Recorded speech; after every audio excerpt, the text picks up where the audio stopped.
오늘 이 시간 하나님께서 우리에게 주시는 말씀은 마태복음 6장 9절에서 13절 말씀, 그리고 요한복음 6장 1절에서 13절까지 말씀 함께 보겠습니다. 먼저 마태복음 6장 9절에서 13절 말씀 함께 보겠습니다. 계속해서 주일마다 주기도문 같이 배우고 있는데요. 9절에서 13절까지 먼저 함께 보겠습니다. 신약성경 8쪽입니다. 함께 봅니다. 그러므로 너희는 이렇게 기도하라. 하늘에 계신 우리 아버지여, 이름이 거룩히 여김을 받으시오며 나라가 임하시오며 뜻이 하늘에서 이루어진 것 같이 땅에서도 이루어지이다. 오늘 우리에게 일용할 양식을 주시옵고 우리가 우리에게 죄 지은 자를 사하여 준 것 같이 우리 죄를 사하여 주시옵고 우리를 시험에 들게 하지 마시옵고 다만 악에서 구하시옵소서. 나라와 권세와 영광이 영원히 아버지께 영원히 있사옵나이다. 아멘. 요한복음 6장 1절에서 13절까지 함께 보겠습니다. 요한복음 6장 1절에서 13절의 말씀입니다. 신약성경 제가 가진 성경으로는 152쪽입니다. 요한복음 6장 1절에서 13절의 말씀 함께 봅니다. 그 후에 예수께서 디베라의 갈릴리 바다 건너편으로 가심에 큰 무리가 따르니 이는 병자들에게 행하시는 표적을 보았음이러라. 예수께서 산에 오르사 제자들과 함께 거기 앉으시니 마침 유대인의 명절인 유월절이 가까운지라.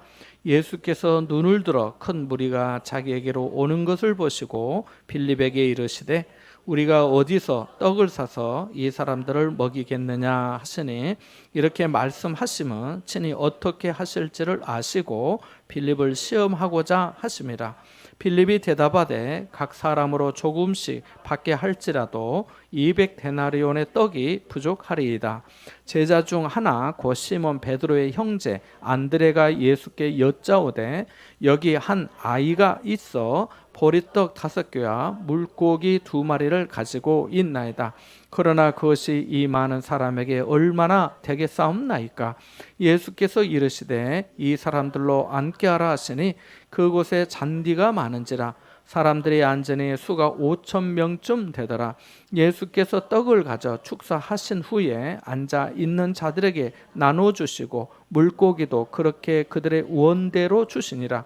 그들이 배부른 후에 예수께서 제자들에게 이르시되 남은 조각을 거두고 버리는 것이 없게 하라 하심으로 이에 거두니 보리떡 5개로 먹고 남은 조각이 12바구니에 찼더라. 아멘.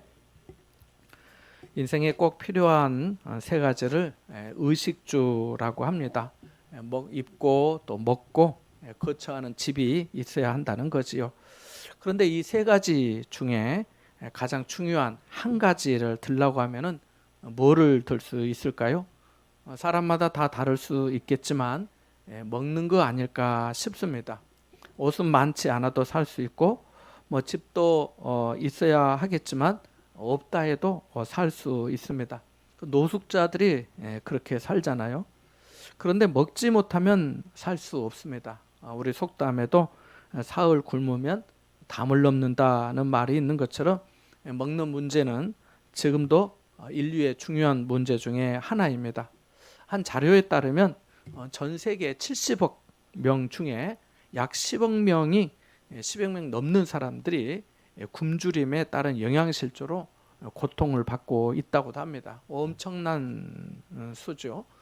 특히나 소말리아, 또 수단, 에티오피아 등 중앙아프리카에서 가장 심각하게 이 문제가 나타나고 있다고 합니다. 우리나라도 예전에 비하면 월등히 생활이 윤택해졌습니다마는 뉴스에서 가끔 아이들이 방치되고 또 영양실조 상태였다는 소식을 들으면 매우 안타깝습니다. 성경에도 먹는 문제와 관련된 사건이 많습니다. 에덴 동산의 아담과 하와도 선악을 알게 하는 나무의 열매를 따먹지 말라는 하나님의 말씀을 어기고 뱀의 유혹에 넘어가 따먹는 바람에 원죄의 조상이 되었잖아요.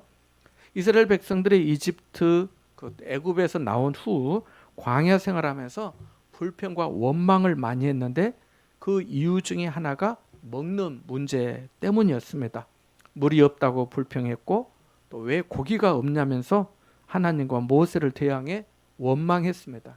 그래서 하나님께서 반석을 통해서 물을 마시게 하시고 만나와 메추라기를 보내어 주셔서 가나안 땅에 들어올 때까지 양식으로 삼게 하셨습니다. 예수님도 성령에 이끌려 광야에서 40일 동안 금식하신 후에 마귀에게 첫 번째로 받으신 시험이 먹는 문제였습니다. 마귀가 예수님에게 뭐라 했습니까? 네가 만일 하나님의 아들이어든 이 돌들에게 명하여 떡덩이가 되게 해봐라 라고 했습니다.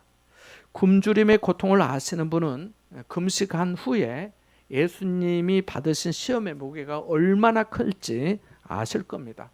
하지만 예수님은 마귀의 시험에 사람이 떡으로만 살 것이 아니요 하나님의 입에서 나오는 모든 말씀으로 살 것이라 라고 하는 말씀으로 물리치셨습니다. 오늘 우리가 본문과 연결하여 주목할 것은 예수님께서 사람이 떡으로만 사는 것을 부정하지 않으셨다는 것입니다. 떡으로 사는 것을 부정하지 않으시고 사람에게 떡이 필요한 것을 말씀하셨다는 거예요. 함께 읽은 요한복음 6장의 말씀은 예수님이 보리떡 5개와 물고기 2마리로 5,000명 이상의 사람을 먹이신 내용입니다. 이것을 한자로 줄여서 오병이어 기적, 또 오병이어 사건이라고도 합니다. 교회 복도에 이 내용의 그림이 또 걸려 있기도 합니다. 그날도 예수님을 따르는 무리가 많았습니다. 2절에 보니까 6장 2절에 보니까 큰 무리가 따르니 이는 병자들의 행하시는 표적을 보았음이니라고 말씀합니다. 예수님이 행하시는 기적을 경험한 사람들과 예수님에게 병을 고침받은 무리가 예수님을 따랐습니다. 예수님이 제자들과 산에 오르니까 거기까지 사람들이 찾아왔습니다. 어떤 사람들은 서로 이렇게 말을 주고받으면서 예수님 계신 곳으로 왔을지 모릅니다. 어이, 예수에 대한 소문 들었지? 세례 요한은 예수가 세상 죄를 지고 가는 하나님의 어린 양이라 했어. 자기는 물로 세례를 주었지만은 예수라는 사람은 자기보다 능력이 많으셔서 불로 세례를 주는 사람이라고 했어. 얼마 전 가나의 혼인잔치에서 포도주가 떨어졌는데 예수가 그 집 하인들에게 물을 떠다가 그 항아리에 부어 아귀까지 채우라 했대. 다 채우고 나니까 그 물을 연회장에게 갖다 주라 해서 하인들이 갖다 주었더니 그 연회장이 물로 된 포도주를 맛보고 이렇게 귀한 것을 이제까지 남겨두었냐고 했다네.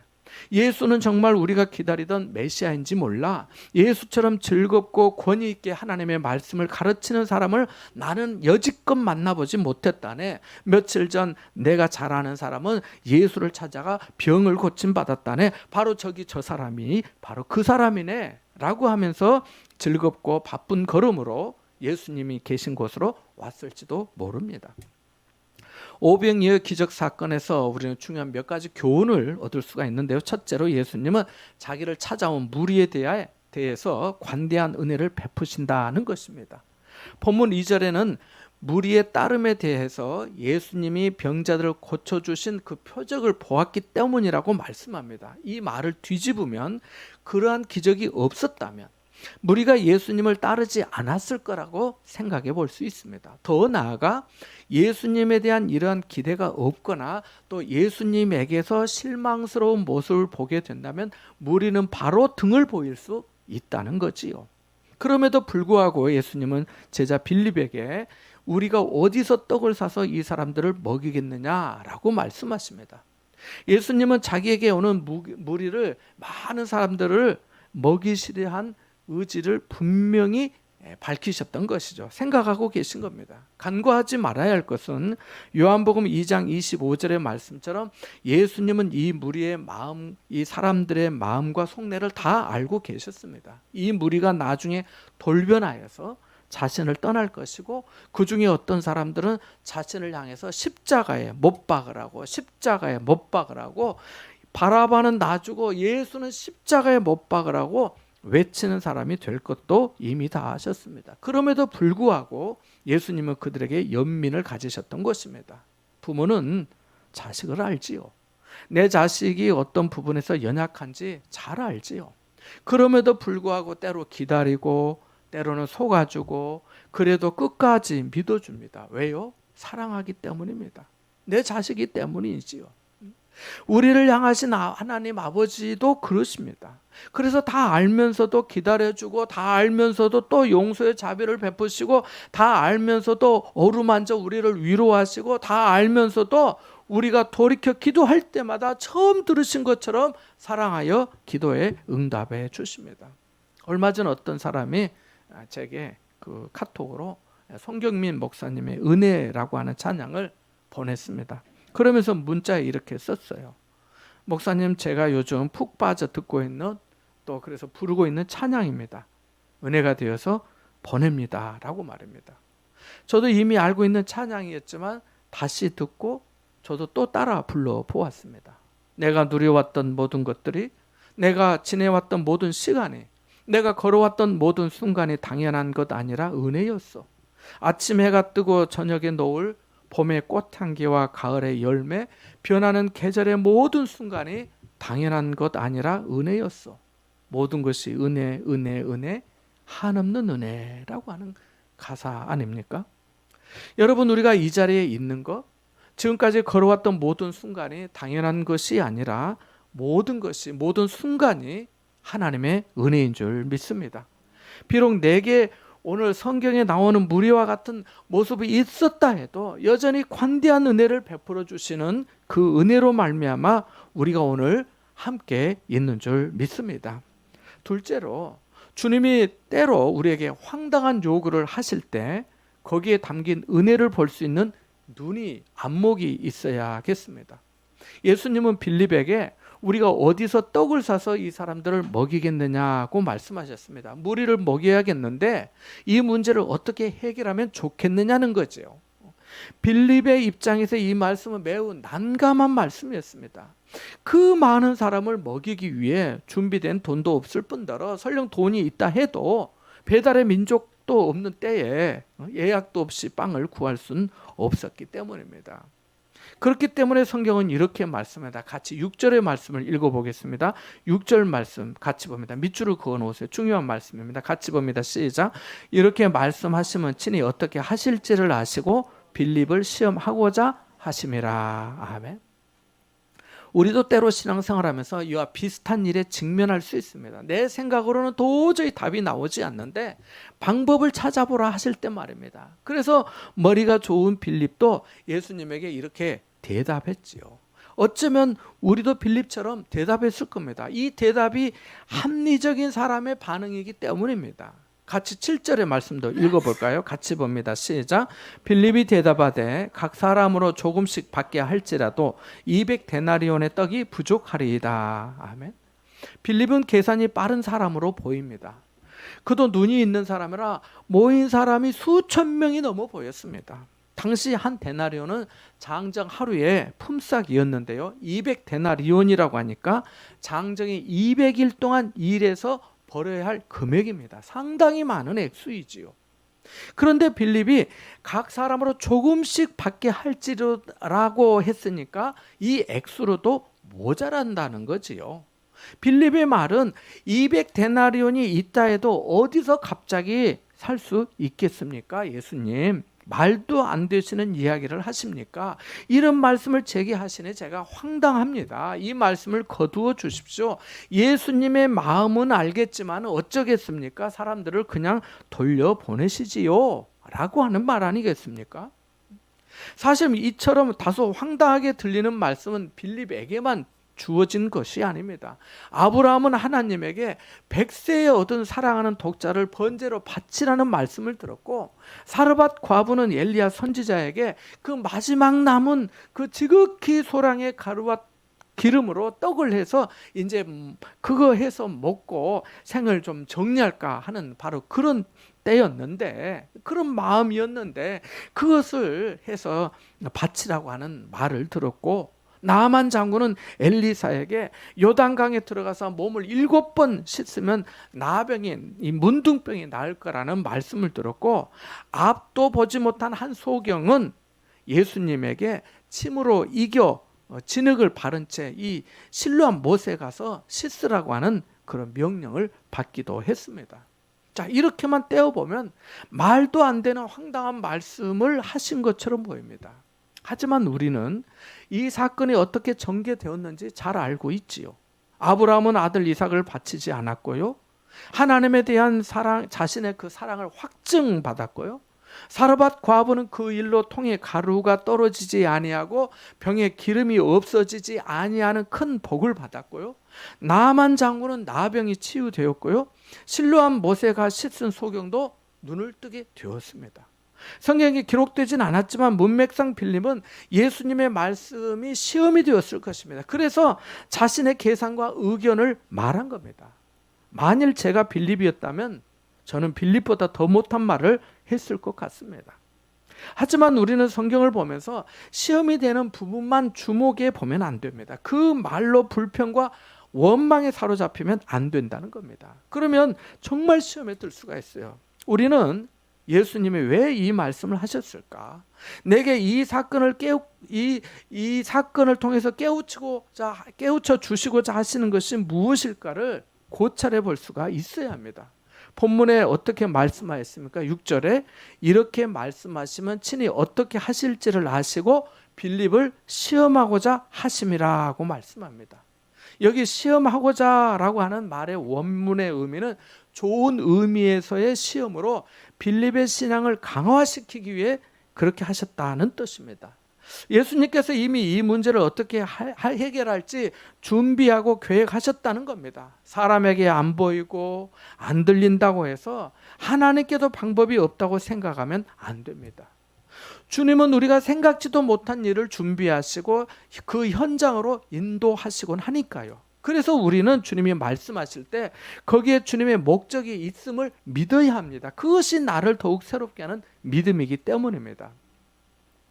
얼마 전 필리핀 단기 선교 비전 트립은 어떤 것보다 지난 주일에도 말씀드렸지만 그 유집사님의 허리가 많이 아프셔가지고 제가 정말 걱정이 많았습니다. 시술 주사 맞고 전혀 못 걷는 사람이 주사 한 방 맞고 잘 아직도 불편한데 비행기를 장시간 타고 또 내려서 또 타고 간다는 게 이게 또 날도 덥고 또 환경이 여기하고 다르고 또 설령 만에 하나 무슨 문제가 생겼을 때 우리나라하고 의료 이 시스템 환경이 다르잖아요. 어느 병원을 모시고 가고 또 그 모든 절차들을 어떻게 하겠어요. 문제가 생긴다면 말입니다. 여기는 뭐 가까운 병원이라도 얼른 갈 수 있는데 거기는 그럴 수도 없잖아요. 그래서 제가 걱정이 많았어요. 그래서 비행기표를 취소해야 되지 않을까요? 이런 말씀도 드렸습니다마는 유집사님이 한사코 가신다고 해서 저는 하나님께 도와주시기를 기도하고 또 유집사님에게도 아무것도 이렇게 무거운 짐 같은 거 들지 못하게 말씀을 드렸습니다. 대신 아들이 있으니까 준석이한테 네가 아빠 대신 다 들으라고 그렇게 했어요. 그런데 며칠 거기에 있는 동안 선교사님에게 그 교회 이제 그 학생들 청년들이 좀 있는데 많은데 그 고등학교에서 1등을 한 청년이 우리 돈으로 한 달에 20만 원이 없어서 대학에 입학했다가 부득이하게 학업을 중단했다는 말씀을 전해 듣게 되었습니다. 그런데 유집사님이 그 친구를 위해서 자기가 장학금조로 얼마를 이렇게 좀 헌금하고 싶다고 자기 말씀하시는 거예요. 또 우리 최권사님도 같은 마음으로 말씀하시고 그래서 귀국에서 선교사님하고 또 통하면서 다시 들으니까 우리가 거기서도 듣기도 했지만은 그 친구가 이번 가을 학기에 등록해서 공부를 다시 시작할 수 있도록 이렇게 돕겠다고 그렇게 하셨습니다. 얼마나 감사한지 모릅니다. 그 친구 입장에서 보면 생각지도 못한 은혜를 입게 된 것 아닙니까? 그지요. 이뿐이겠습니까? 그 청년의 믿음에 더욱 든든한 디딤돌을 하나 더 놓게 된 거지요. 예수님에게 각 사람으로 조금씩 받게 할지라도 200데나리온의 떡이 부족할 것이라고 한 이 빌립을 한번 생각해 보십시오. 그는 생각을 했어요. 예수님 말씀 듣고 궁리를 했어요. 염려했고요. 안 될 것이라는 합리적 판단을 내렸습니다. 하지만 일이 어떻게 되었습니까? 10절에서 12절의 말씀처럼 5천 명쯤 되는 사람이 모두 다 배부르게 되었습니다.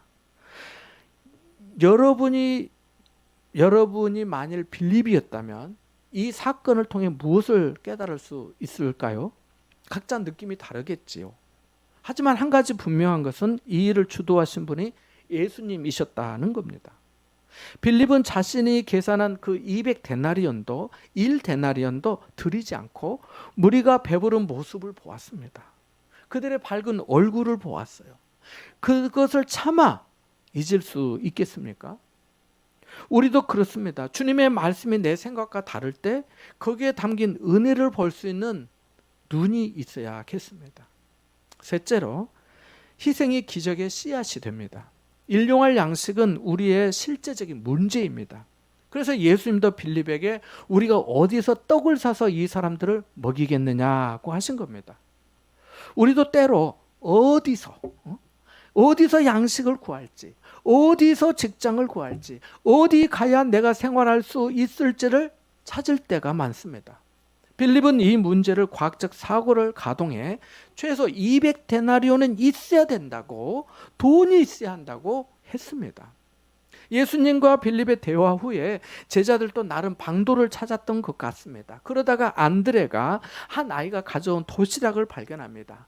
보리떡은 당시 가장 값싼 음식으로 여겨졌던 것이고, 물고기는 일반적인 물고기보다는 작은 물고기를 나타낼 때 쓰인 단어로 이 원문에 보면 쓰여 있습니다. 우리가 뭐 이렇게 물고기 하면 어느 정도 이렇게 뭐 손바닥만한 이 갈치도 이렇게 3지, 4지 있대요. 나는 이게 몰랐는데 하나, 둘, 셋, 넷, 4지하면 이렇게 굵은 거를 4지 갈치란대요.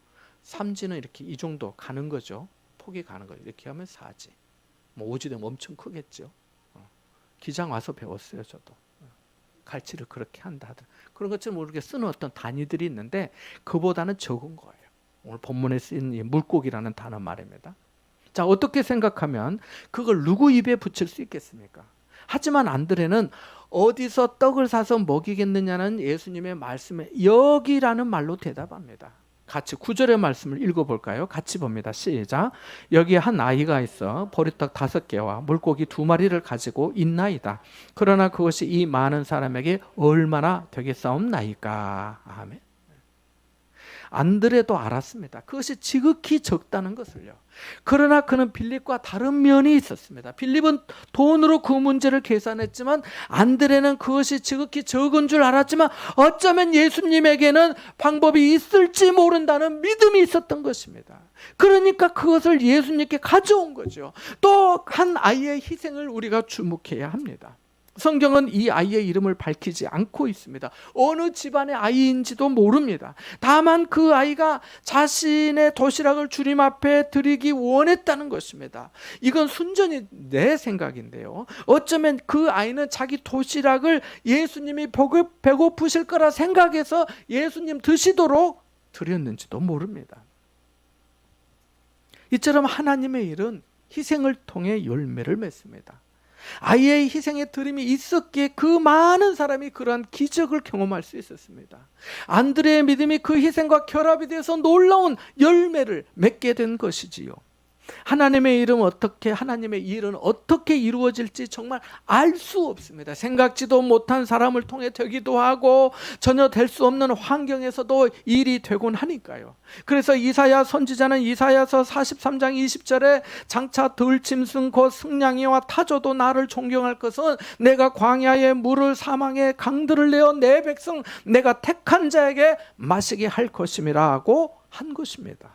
여러분, 믿음에는 기도의 신비가 있습니다. 말씀의 능력이 있습니다. 놀랍게 인도하시는 하나님의 은혜가 있습니다. 우리의 필요를 채우시는 공급하심이 있습니다. 우리의 영혼이 주님을 노래하게 하는 찬송의 기적이 있음을 믿으시기 바랍니다. 지난 주간에 화요일날 문자가 하나 왔어요. 원자력병원에 있는 직장암 말기로 전에도 한번 만났는데 그 남편분이 아프고 한국무역공사 아는 분도 있겠지만 거기 이제 사장, 그러니까 사장 말고 임직원으로 올라갈 수 있는 곳까지 올라갔대. 이제 딱 하나 남았는데 이분이 이제 아프게 된 거예요. 그래가지고 이제 아내분이 목사님, 남편이 좀 집사님이 안 좋은데 기도 한번 해주실 수 있겠냐고. 그래서 제가 이제 그날은 다른 일이 있어서 이제 수요일 날 갔어요. 근데 그분이 그런 얘기를 하더라고요. 이제 이렇게 많이 안 좋으시니까 어떤 때 깜빡깜빡하는 거예요. 그래서 그런데 이제 정신이 와가지고 제가 이제 온 거를 알고 이제 여보 여기 누구세요? 그러니까 목사님이라고. 이 혀에 혓바늘이 다 나가지고 다 말라서 말을 할 수가 없는 거예요. 그래서 계속해서 저도 얘기를 나누면서 그 아내분도 했지만 저도 이그 티슈에 수건에 이렇게 물을 적셔가지고 제가 입을 이렇게 닦아하고 촉촉하게 해드리면서 얘기를 좀 나누고 했는데 그분이 이런 얘기를 하는 거예요. 제가 이제 기도하고 하는데 제가 목사님이 기도를 시작하면은 자기가 잠이 든다는 거예요. 그러니까 이제 선망도 하고 의식이 왔다 갔다 하고 안 좋으니까 그러면서 이렇게 얘기를 하더라고요. 이게 말씀도 잘 못하는데 그래도 비교적 그만하면 똑똑히 말씀하시는 편이었는데 다른 환자들을 제가 만난 걸로 봐서는 목사님이 기도를 시작할 때 자기가 기도를 같이 들어야 되는데 그리고 그 같은 마음으로 그 기도에 함께 마음을 모아서 기도하고 해야 되는데 자기가 기도를 시작하면 금방 사르르 잠이 들어서 그게 너무 안타깝대. 자기 잠이 들어서 그 기도에 한 마음으로 갖지 못하는 게 너무 마음이 아프다 하더라고요. 그래서 내가 그런 생각을 해봤어요. 우리는 어떨까? 나는 어떨까? 다른 사람이 기도할 때 그 사람은 그 짧은 기도를 그렇게 원하면서 그걸 믿고 편안해하고 어떤 환자들은 나 살려주세요. 죽겠어요. 너무 힘들어요. 그런데 그분 한마디도 안 하시더라고요. 제가 환자들 많이 만나봤거든요. 그러니까 우리 안에 하나님께서 행하시는 이 믿음의 신비함이 있는 거죠. 내가 당신 믿으세요 한다고 믿어지는 게 아니잖아요. 하나님께서 은혜를 주실 때 이 믿음이 있구나. 하나님이 살아계시구나. 내가 하나님께 기도합니다 하면서 하잖아요.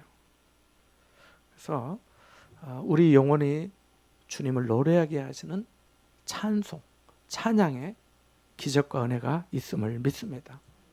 네 번째로 보잘것없는 것에도 감사할 때 은혜가 넘칩니다. 안데레는 보리떡 5개와 물고기 2마리를 가져와서 이것이 이 많은 사람에게 얼마나 되겠사옵나이까 라고 했습니다. 많은 사람에 비해 너무 보잘것없다는 말이지요. 그런데 예수님은 그것을 받으시고 사람들로 다 앉게 하라고 하십니다. 제자들은 아마 여러분 앉으세요 여기는 산에 비탈진 곳이니 그래도 잔디가 있으니까 미끄러지지 않게 조심하면서 앉으세요. 뒤쪽에 있는 분들에게도 앉으라고 전달해 주세요 하면서 그랬을 것 같습니다. 예수님은 한 아이가 가져온 도시락을 가지고 축사하십니다. 여기 축사라고 하는 헬라어는 유카리스테오라고 하는 말로 하나님께 감사드린다라고 하는 뜻입니다. 보통 유대인의 가정에서 식전에 감사 기도를 한 것처럼 예수님도 그렇게 하신 것으로 학자들은 봅니다.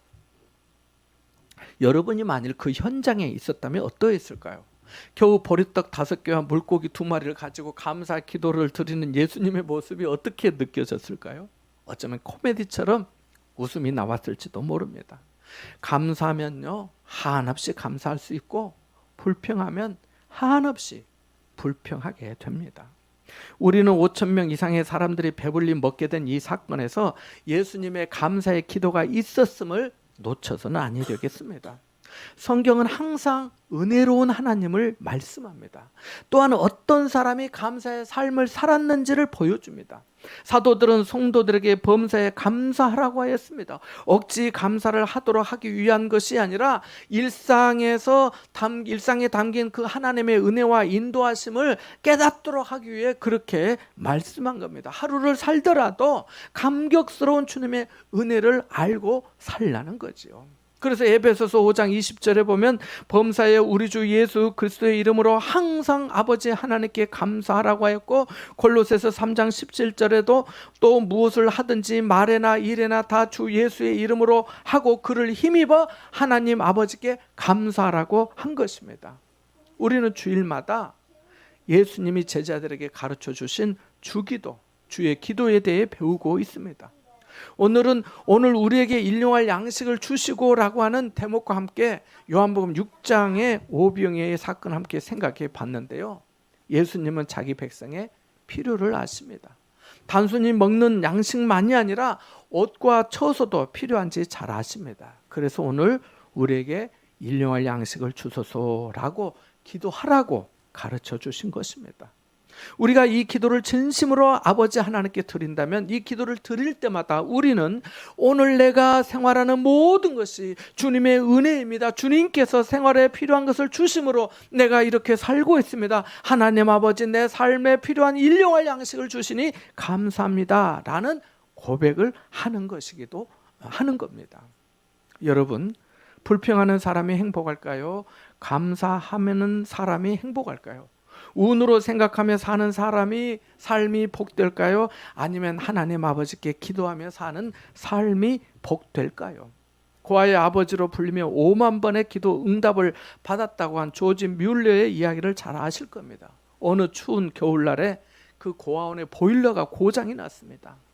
보일러 고장으로 고아들이 추위에 죽을 것 같다고 아우성이었고 직원들도 난리가 아니었습니다. 알아보니까 보일러를 고치려면 일주일은 걸린다는 거였습니다. 뮬러 목사님은 그 이야기를 듣고 교회에서 기도하기 시작했습니다. 날씨를 주장하시는 하나님 아버지, 이 어린 아이들은 하나님께서 저에게 맡겨주신 생명들입니다. 이 아이들의 아버지는 하나님이시고 저는 총무일 뿐입니다. 시간과 때를 주장하시는 아버지께서 일주일 동안은 봄날씨로 변화시켜 주옵소서. 이렇게 뮬러가 기도하는 동안 갑자기 동풍이 불기 시작했습니다. 그리고 영국 전체가 봄날씨로 변화되었습니다. 그때는 지금 같은 기상 이변도 흔치 않았던 때입니다. 하나님이 뮬러의 기도에 응답하셔서 북풍을 멈추시고 동남풍을 불게 하셨던 겁니다. 고아원의 보일러를 수리한 후에 다시 한겨울에 세찬 바람이 불었다고 합니다. 뮬러가 기도 일지를 썼는데 이런 응답을 다 기록에 두었던 겁니다. 기록에 두었기 때문에 5만 번인지 알지 어떻게 알겠습니까? 여러분도 감사 일지, 기도 일지 써보시기 바랍니다. 사랑하는 여러분, 우리도 매일 예수님이 가르쳐 주신 대로 오늘 우리에게 일용할 양식을 주옵소서라고 기도해야겠습니다. 기도할 때 하나님이 응답해 주시고 채워주시고 또 먹여주시고 입혀주시는 은혜를 더 잘 알게 됩니다. 오병이어의 기적으로 빌립의 믿음이 더 새로워지고 안드레의 믿음이 더 새로워지고 한 아이의 헌신이 얼마나 놀라운 하나님의 역사를 이루는지 알게 된 것처럼 우리가 기도할 때 하나님께서 우리에게도 이와 같은 놀라운 은혜를 베풀어 주실 줄 믿습니다. 사랑하는 여러분, 하나님은 오늘도 살아계십니다. 지금도 우리의 기도를 들으시고 은혜로 인도해 주심을 믿으시길 바랍니다. 이러한 은혜가 여러분과 함께 하시기를 주님의 이름으로 축원합니다. 잠시 말씀을 생각하면서 기도하겠습니다.